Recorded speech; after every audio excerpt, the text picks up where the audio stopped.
Okay, here's a weird one for you. What on earth does a viral AI-generated country song have in common with a $300 billion stock market crash? I know, on the surface, absolutely nothing. But today we're going to uncover a hidden pattern that connects them, and it's a pattern that shows how AI is getting ready to completely collapse the price of entire industries. It sounds like the setup to a really bad joke, right? You've got a piece of digital art on one hand and a massive financial earthquake on the other.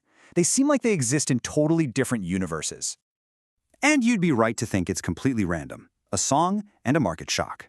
But what if I told you they're not just connected, they're actually symptoms of the exact same thing? To really get this, we have to kind of shift our thinking. We need to stop seeing AI as just another tool. We need a new way to look at it. We need to see AI for what it really is, a prediction machine. So what does that even mean, a prediction machine?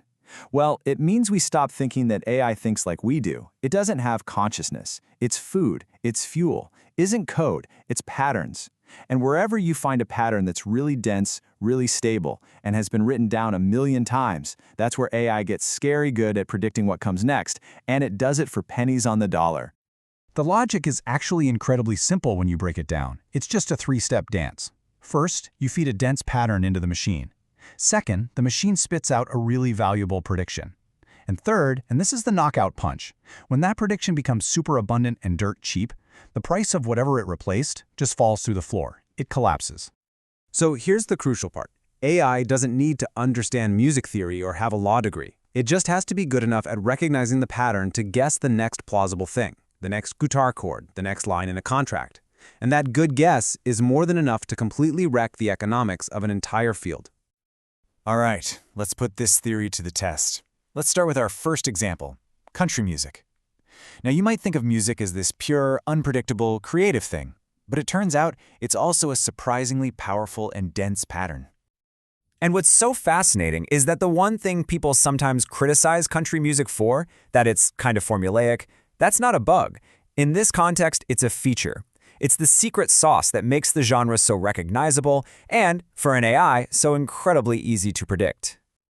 I mean, just look at how dense this pattern is. We're talking about everything, from the specific chord progressions to the vocal twang, common themes about trucks and heartbreak, familiar story arcs, and AI sees this as a giant buffet. It can learn all of it. And here's the result of that.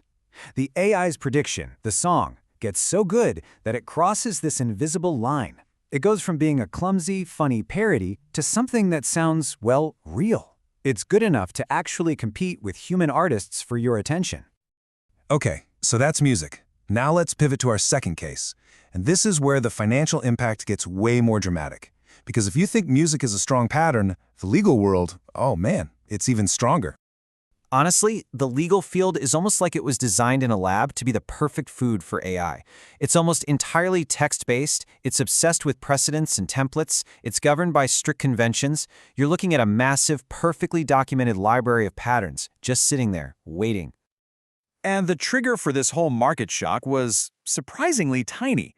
In late January 2026, the AI company Anthropic released a free legal plugin. This wasn't some huge new product launch, it was just a little feature. But the market's reaction? It was anything but small. It was immediate and it was brutal. $300 billion. Just let that number sink in for a second. That is the amount of value that just, poof, evaporated from the market in a single day. And this wasn't some random market dip. No, this was a full-blown panic. This was thousands of investors all at once, frantically recalculating the value of companies whose entire business was selling access to legal information. Information that suddenly looked like it was about to become an abundant, nearly free prediction.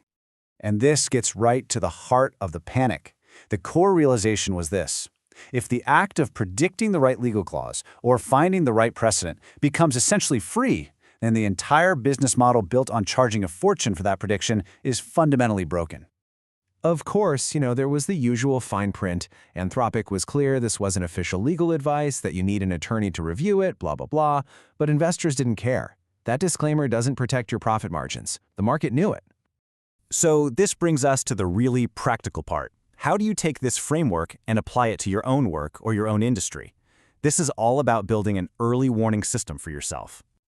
So here it is. This is the key question you have to ask yourself about your job, about your company. Where are you charging dollars for something that at its core is really just a prediction? Because that place, that's exactly where the price is about to collapse down to pennies. So what are the warning signs? What are the red flags to look for? Think about your work. Does it involve standardized inputs, like filling out the same forms over and over? Do you use a lot of templates? Are there stable rules that don't change much? Is there a lot of repetition? If you're nodding along, you're looking at a very dense, very predictable pattern. On the other hand, what's safer? Where's the work more resilient? You have to look for the messy stuff, the jobs where novelty itself is the product, where the environment is chaotic and always changing, where success is really hard to even define, let alone predict. That's a weak pattern, and that kind of work is way less likely to be turned into a commodity by AI. So this is the big question, right? If the price of producing the output collapses towards zero, where does the value go? What's left that people will actually still pay for? The value always migrates to whatever is still scarce. And that's the stuff AI can't easily replicate. Things like your unique proprietary data, deeply integrating a tool into a company's workflow. And of course, the big human stuff, trust, accountability, taste, and judgment. Look, an AI can generate 1,000 songs, but a human still has to have the taste to decide which one is the hit. And so we end right back where we started, music and law. They seem like polar opposites, but we've seen they're both just markets for prediction waiting to be disrupted. Which leaves one last critical question, and this one's for you. How long until your domain admits it's selling predictions too?